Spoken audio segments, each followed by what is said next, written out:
श्रीलंका में हुए संसदीय चुनाव के नतीजे सामने आ गए हैं। महिंदा राजपक्षे एक बार फिर महारथी साबित हुए हैं और उनकी पार्टी को लगभग 2/3 बहुमत मिला है। पीएम मोदी ने फोन पर श्रीलंका के संसदीय चुनाव में शानदार जीत के लिए महिंदा राजपक्षे को बधाई दी। इसके बाद महिंदा राजपक्षे ने ट्वीट कर धन्यवाद कहा और दोनों देशों के बीच पुरानी दोस्ती का जिक्र करते हुए साथ मिलकर काम करने की उम्मीद जताई। इस पर पीएम मोदी ने भी ट्वीट कर फिर से बधाई देते हुए कहा, हम द्विपक्षीय सहयोग के सभी क्षेत्रों को आगे बढ़ाने और अपने विशेष संबंधों को नई ऊंचाइयों तक ले जाने के लिए मिलकर काम करेंगे।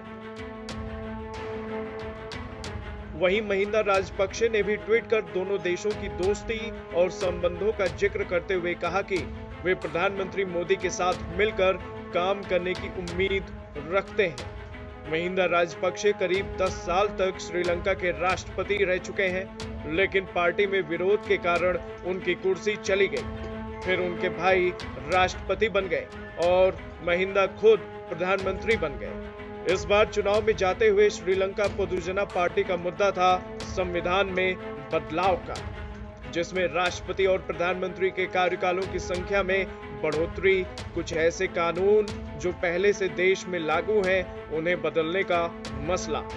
इसके अलावा सिंहली बौद्ध मतदाताओं बनाम मुस्लिम तमिल मतदाताओं के मसले ने जोर पकड़ा था।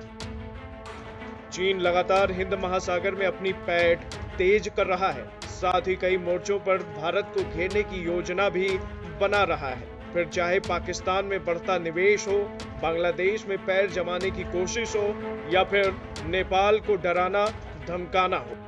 इसी तरह चीन ने बंदरगाहों के रास्ते श्रीलंका में निवेश बढ़ाया है। चीन के इसी निवेश के लालच में आकर राजपक्षे बंधुओं की सरकार ने भारत, ऑस्ट्रेलिया, जापान, अमेरिका से संबंध वाले कई प्रोजेक्टों से किनारा किया। हिंद महासागर में चीन को अपनी ओर आने की इजाजत दी। हालांकि श्रीलंका भी लगातार कर्ज के तले दबता जा रहा है और कुल कर्ज का करीब 10% हिस्सा चीन से ही है। ऐसे में भारत के प्रधानमंत्री मोदी ने महिंदा राजपक्षे को जीत के बाद सबसे पहले बधाई दी।